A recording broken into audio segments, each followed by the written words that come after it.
ফোনটা যে কই রাখলাম।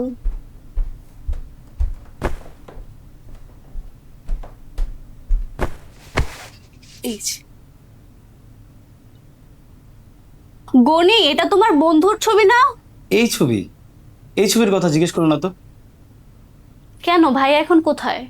কি জানি, কোনো মাদক টাদকের সাথে আবার জড়া গেল নাকি। আহা, এভাবে বলতে হয়? কোনো বিপদে পড়তে পারে না। তুমি কি খোঁজ নিয়েছো কখনো? আরে আমার পার্সেল তো খোলা হয় না। আচ্ছা তুমি বসো।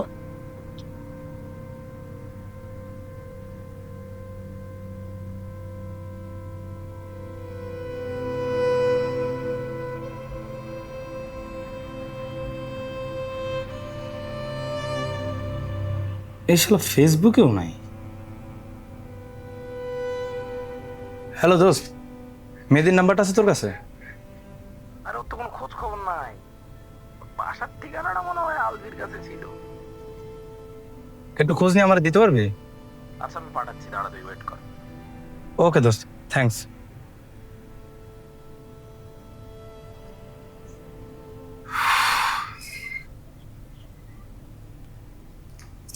একটু তাড়াতাড়ি করো না। আরে হ্যাঁ হ্যাঁ, এই তো, চলো চলো আসো।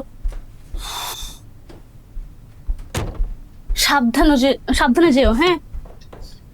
আচ্ছা সাবধানে। আচ্ছা বাই।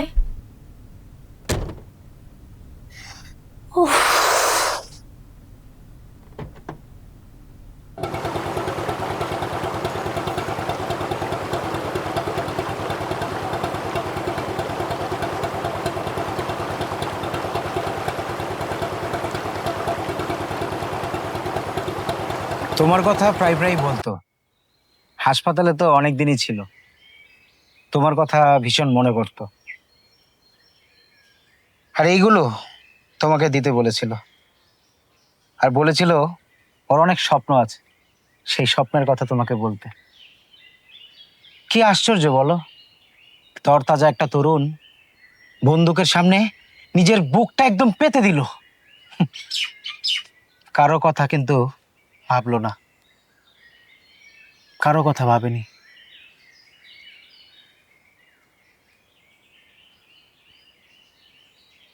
আমার দ্বারা মামা এইসব চাকরি বাকরি হইব না, বুঝছোস? আমি একটা ব্যবসা দিমু। ব্যবসার নাম থাকবো মেহেদি কোয়ালিটি শপ। আর আমি ওই জায়গায় তোরে ম্যানেজার রাখবো। কারণ শালার তোরে যদি আমি চাকরি না দেই, তুই আর কোনো জায়গায় চাকরি পাবি না। হালা তুই একটা কামলা, তুই হালা ভিক্ষা কইরা খাবি। তোর ম্যানেজার হওয়ার টাইম আমার নাই, আমার ফ্লাইট আছে, আমি যাব বিদেশ। তুই বিদেশ যাবি আর আমি বিদেশি প্রোডাক্ট আনবো। ঠক ঠক ঠক। কেন চলে গেলি তুই? কার ভরসা চলে গেলি? তোর ভরসায়।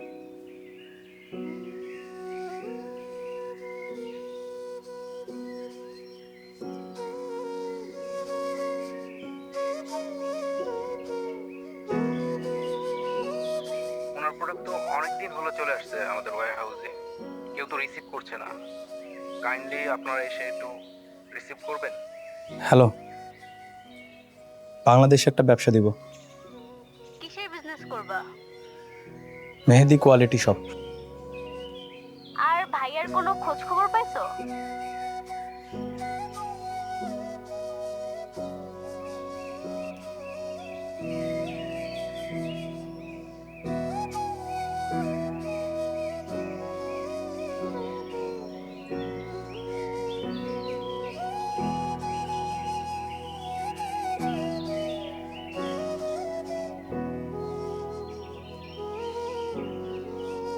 জুলাই থামিয়ে দিয়েছিল অনেক পথ, কিন্তু থামাতে পারেনি স্বপ্ন।